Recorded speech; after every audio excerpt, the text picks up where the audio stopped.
Hello, welcome to the video. This is my 06 Mitsubishi Eclipse. We bought it for $1,500 and it runs like garbage right now. We kind of need it to run properly so it passes the emissions test so I can actually drive the car. And we'll see what mischief we get into and see if we can actually get it fixed. Okay, let's get into it. Here's our Eclipse. It's got 79,000 miles and zero visible rust on the outside of the car. And in Ohio, that's really not all that common for this year range. It isn't the 6-cylinder, but it is still pretty sporty. It's got the manual shifting mode. It's a cool looking car too. But the big thing is we have some sort of issue where the car ain't idling properly immediately after start. It clears up almost right away, and I'll show you that here in a second.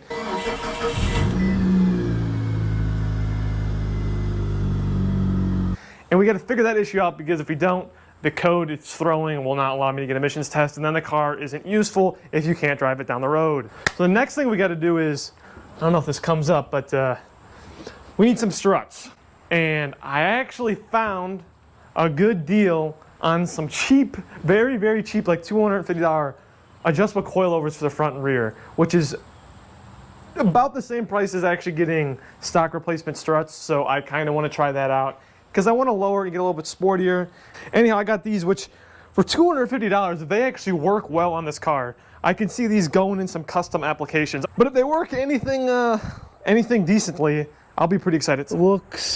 It's freaking tight as heck up front, but there's plenty of clearance. I can fit my whole hand in there. The freaking front tuck's so nice. The rear is a bit high. Next thing we need to do is, well, we need brakes and rotors all the way around. They're not horrible, but it definitely makes a noise when you're trying to stop.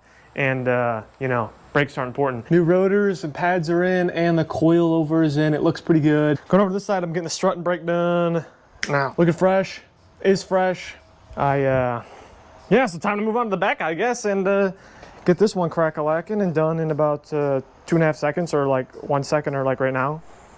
Oh yeah, they're in. And one thing I realized with the coils is they're actually adjustable in two directions, height-wise, but also stiffness-wise. I guess I never really realized it, so I had to go back on the front and kind of get them close, because obviously if, you know, they're not, then you're gonna have the car do that. Looks pretty good. One thing that sucks is the brake pads didn't come with new like metal sliders.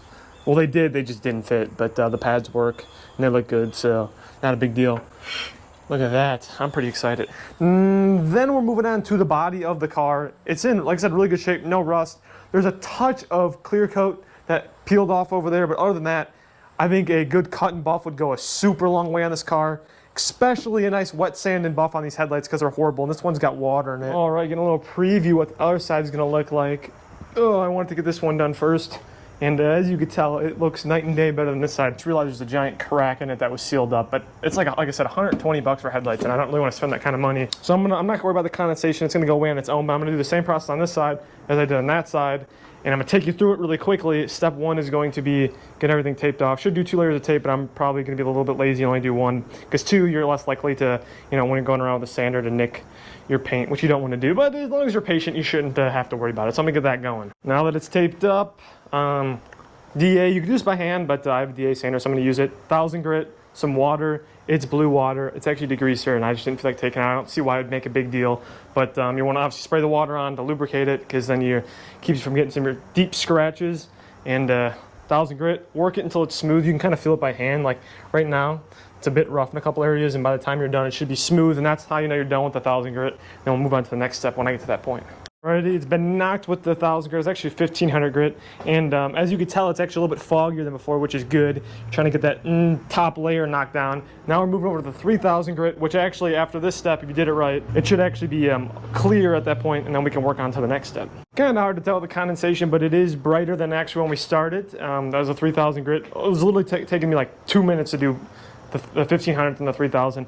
Now that we got it to this point, wipe it off nice and good. We're gonna move over to the buffer, and I just found whatever random foam pad I had. It's a firmer one, and I just have some heavy cut cutting compound. I'm gonna work on that for like a minute or 2 with that, and it should get us to the next and last and final step. Already, the moment of truth.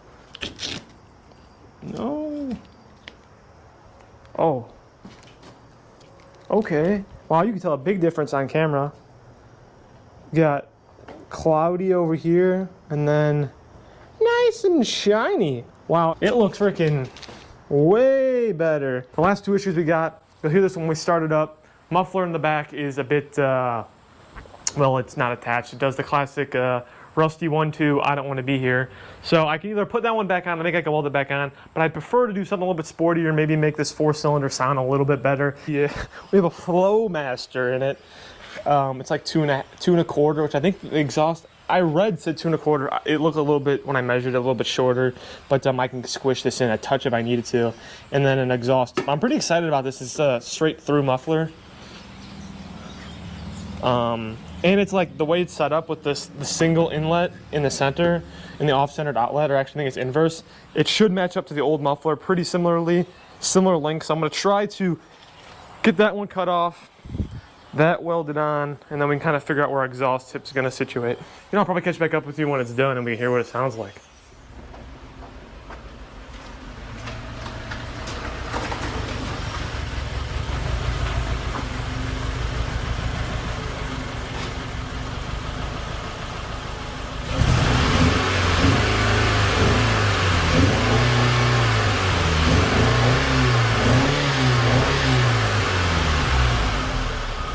Exhaust tip looks pretty good.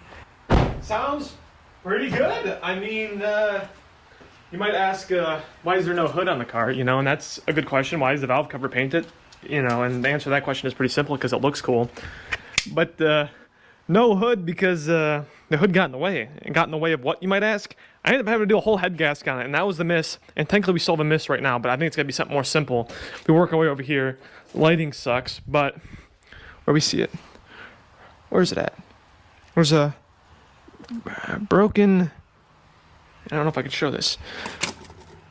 There you go, right there.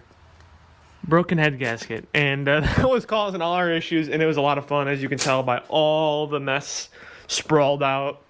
And it runs pretty good now. It doesn't overheat at all, no issues with that, but we still have a cylinder 2 miss. So I'm hoping, I don't know, the coil ain't sitting in there right or whatever. I did a compression test, I don't know where it was at. Oh, actually right here. And cylinder 2 was our second best cylinder. That was what we had with the blown head gasket. Top number is pre-oil, and then I did the bottom is when I put some oil in the cylinders, which will help us seal and kind of help you tell what it is. But that was actually, no, that wasn't. That was our second worst. The 2 and 3 were our bad ones. But yeah, I believe that one's 2 and that one's 3. But dude, look at that red valve cover. It'll end up matching our calipers. I gotta figure out what the other miss is, and hopefully it ain't bad, because if it is, then there's like a cliff like right over there, and I might just drive right over the cliff. I think that'd be the best solution if there's anything else serious wrong with it. Alrighty, we solved the misfire issue. I had to jingle jangle around with well, obviously the spark plug was the issue.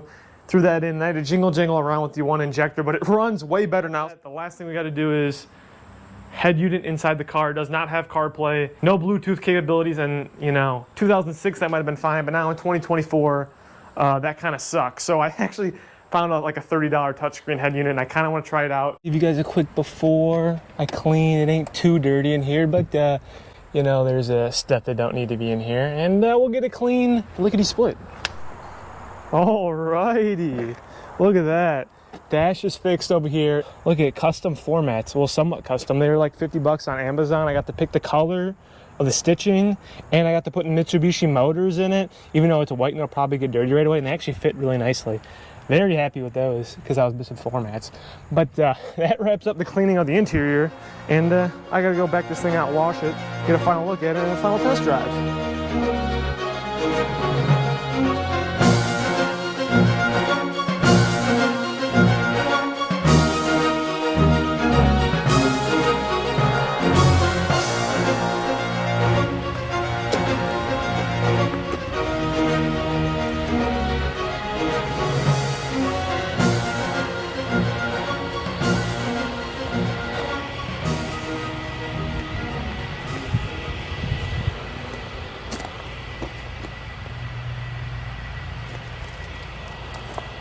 Was that a spectacular before and after? As you can freaking expect, there's still the peeling clear coat, but I got a good wash on it. Man, all said and done, finished out good, nice and lowered up front and the back. Got the new rotors in, which are they, I mean, nice fresh looking rotors always make a big difference. Painted calipers look pretty sweet.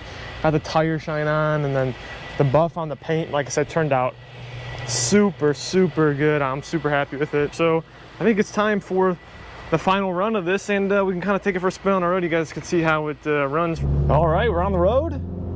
car drives freaking, it's the best car I've ever driven. I haven't driven super nice cars. Generally, I drive 20-year-old cars like this, but after all the work we did, full brakes, full suspension, well, I guess not full suspension, but coilovers, got the car sitting nice, stops well, the head gasket doesn't overheat anymore, it accelerates well, and for a 4-cylinder, this thing moves pretty good. It's really nice in the higher RPM range, but nice cruiser.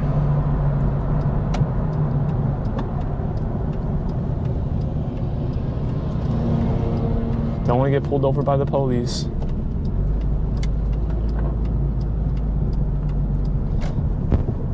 But smooth, it's really smooth except for all the bumps.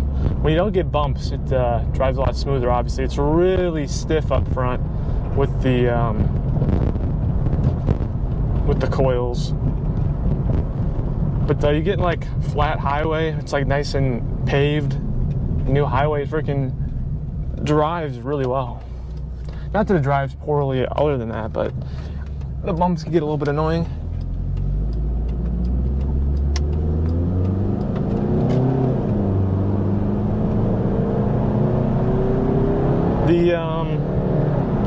With the muffler, it sounds pretty good. Like I said, for a 4-cylinder stock exhaust, all I did was throw on a little bit better muffler. But car overall drives really well. I'm extremely happy for it.